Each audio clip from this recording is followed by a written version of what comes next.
was so fortunate to be able to be inducted in the arena that meant so much to me. And I'm behind the curtain, like right here, where that curtain is here. And I listen as Terry Funk relays to the people out there in the garden, and therefore like around the world, the words that were shared between he and the Undertaker. Remember I said they're just so casually? He said the Undertaker walked up to him, very simply said, "See if he's alive." See if he's alive. And so when Terry went over and I said, "It looks weird, he's touching my face," he was taking my pulse to see if I was alive. He came back and he reported to the Undertaker that he's still breathing.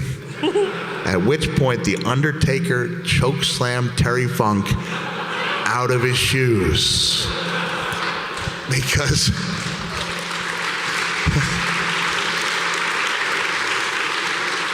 in WWE at that time, we didn't stop matches, right? Now we would. It would be the wise move, the smart move, because we learned so much about head injuries. Like, no question, there'd be the move to make, the move that would be made. But at that time, 1998, we didn't stop matches. We bought time. And that's what Terry and The Undertaker were attempting to do, attempting to buy me time. And you see the clip. I mean, I was watching from back there when The Undertaker punches me and I just crumble over, you know, and I just fall. And it was sad, and it was also scary. That's when The Undertaker, this is where I'm going to confide in you guys. I've never told this story before. He leaned over and he just said a few simple words. He had that long mane of dark red hair, and I'll never forget. He just leaned over and he said, "Hey, are you okay there, fella?"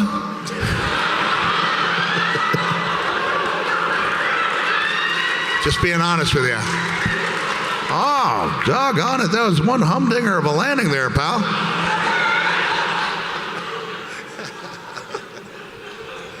Don't worry, he doesn't sound like that. He just said 2 words. He went, "Go home." You know, wrestle speak for this match is over. And this is when I talked about that ego coming into play.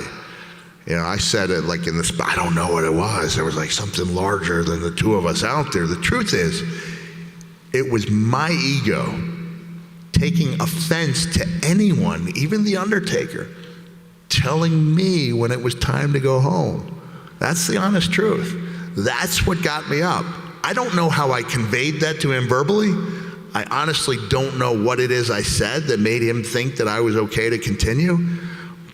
But I was offended that anyone, even The Undertaker, would tell me when it was time to go home, you know. And it wasn't like I was being a tough guy about it, because I almost needed to be spoon-fed or bottle-fed. Like, those next 2 minutes are pretty harrowing, right? Like, he went old school on me. He took me by the wrist. He went up to that top rope, and if I had 100 matches with The Undertaker, he probably went old school on like 80 of those occasions. If you don't know what that means, it's like this near 7-foot guy walking across the top rope. It's pretty majestic looking. On every other occasion, the rest of my body would be like kind of wildly thrashing about, you know, selling it, as we say. But on that occasion, there was no movement at all. My left arm was up in the air like this, and I was still gone, you know, like, and I knocked him off the top rope with his cooperation, and then like sat against that bottom and middle turnbuckle and let the cloud of, you know, unconsciousness begin to dissipate. And then we pulled it together and we saw the thumbtacks emerged, and by God, you know, we got across that finish line.